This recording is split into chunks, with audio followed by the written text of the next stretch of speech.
प्रिय मित्रों, नमस्कार। आज 24 जनवरी 2017 है और आज के इस AFEIS.com के डेली ऑडियो लेक्चर में मैं डॉक्टर विजय अग्रवाल आप सभी अपने प्यारे नौजवान साथियों का बहुत बहुत हार्दिक रूप से स्वागत करता हूं। और दोस्तों, आनंद भी है उज्जवल एनालिसिस पर। आज के न्यूज एनालिसिस का मतलब है रेडियो की कल की खबरें। कल के रेडियो की खबरें जो है मित्रों, संख्या में काफी है। कई खबरें ऐसी थी जो कंटेंट के रूप में भी हमारे लिए उपयोगी हैं और यहाँ तक कि टॉपिक के रूप में भी वो हमारे लिए उतनी ही उपयोगी है।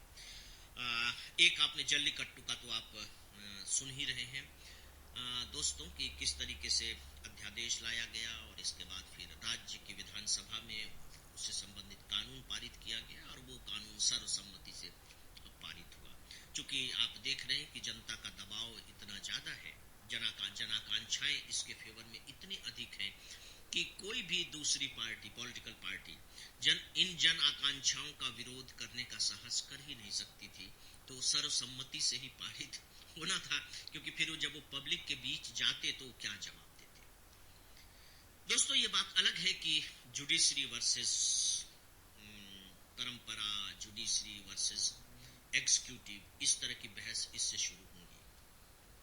लेकिन यहाँ आप अगर एक अलग चीज देखना चाहें जिसे हम डेमोक्रेसी कहते हैं, तो यहाँ आपको डेमोक्रेसी की ताकत दिखाई देगी कि जो जनता है वो कितनी अपने आप में शक्तिशाली है। ये बात अलग है कि फिर वो अपनी शक्ति का उपयोग किन चीजों के लिए कर रही है। ये सबसे महत्वपूर्ण बात है। अपने न्यायपूर्ण चीजों के लिए, समानतापूर्ण समाज के लिए, अपने अधिकारों के लिए, या अपनी उन परंपराओं के लिए जो बहुत ही प्रगतिशील परंपराएं हैं और जो अभी भी समाज के लिए उपयोगी हैं, या सड़ी गली परंपराओं के लिए, या व्यर्थ की चीजों के लिए, या आपसी रंजिश के लिए, ये हमारे ऊपर है, ये पब्लिक के ऊपर है। लेकिन ये मान करके चलिए कि अगर पब्लिक इकट्ठी होकर जब कोई भी डिमांड इस रूप में करती है तो सरकार में फिर इतनी ताकत नहीं रह जाती कि वह उसकी एकदम से अनदेखी कर सके।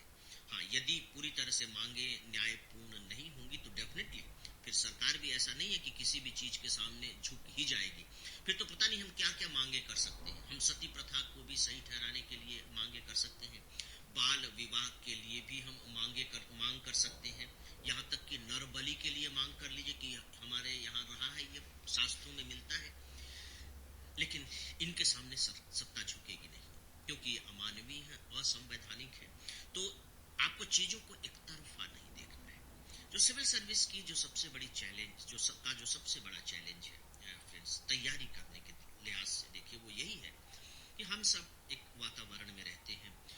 उस वातावरण में रहते रहते हमारे जो विचार हैं उस वातावरण के अनुकूल बन जाते हैं, है ना। हमारे देखने की एक दृष्टि हमारे अंदर पैदा हो जाती है।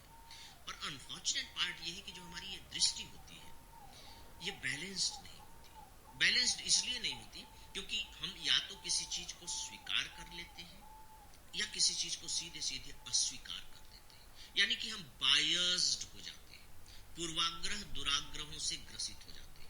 और जैसे ही हम पूर्वाग्रह दुराग्रह से ग्रसित हो जाते हैं तो हम फिर उसके बारे में इमीडिएट डिसीजन ले लेते हैं, हम निष्कर्ष नहीं निकालते।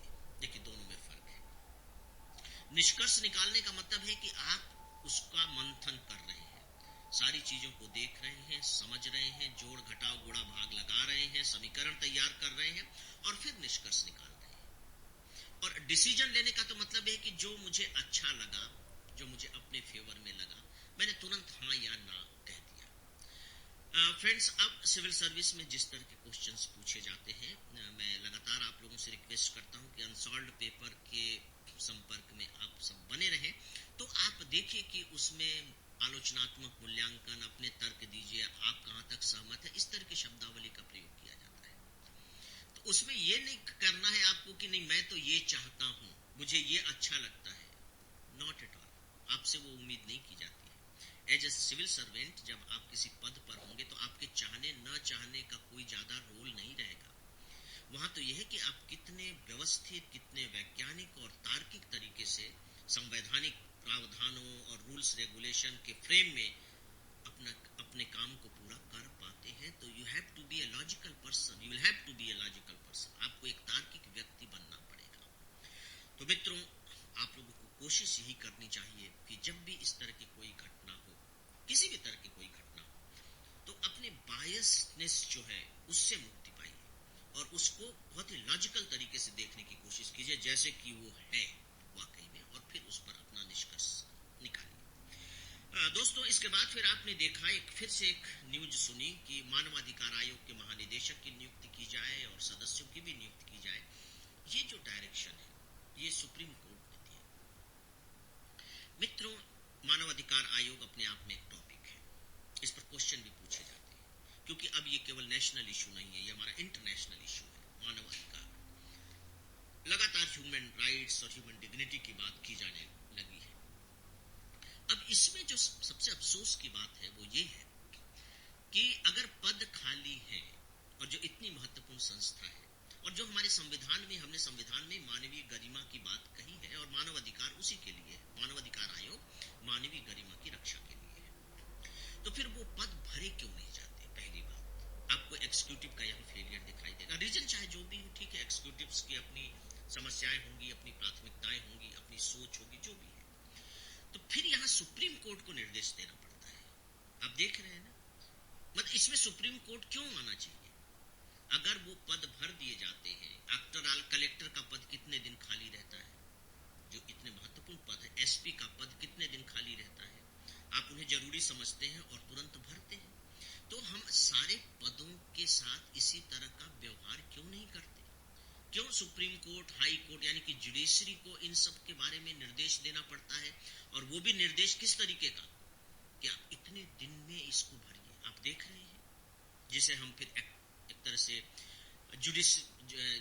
न्यायिक सक्रियता का नाम दे देते हैं, जुडिशियल एक्टिविज्म का नाम दे देते हैं। ठीक इसी तरह से फिर आप दूसरा मामला देखिए, वो भी न्यूज में है, सोच के देखिए मित्रों, कि सीबीआई के जो हमारे पूर्व निदेशक रहे हैं, उनके लिए जांच कमेटी बनाई जा रही, उनकी जांच हो रही है। मतलब सीबीआई जो खुद जांच करने के लिए बनाई गई संस्था है, उनके निदेशक की जांच हो रही है। मिस्टर सिन्हा की आपने न्यूज में सुना होगा, और ये जो 2G स्पेक्ट्रम और जो कोयला खदान जो आवंटन हुए थे इससे पहले की सरकार के दौरान, उस समय की ये घटना है, तो उसके डिटेल में मैं नहीं जा रहा हूँ। तो संस्था के रूप में हमारे पास दो इम्पोर्टेंट संस्थाएं मिली दोस्तों, टॉपिक के रूप, ये दोनों टॉपिक ही है, वो है मानव अधिकार आयोग।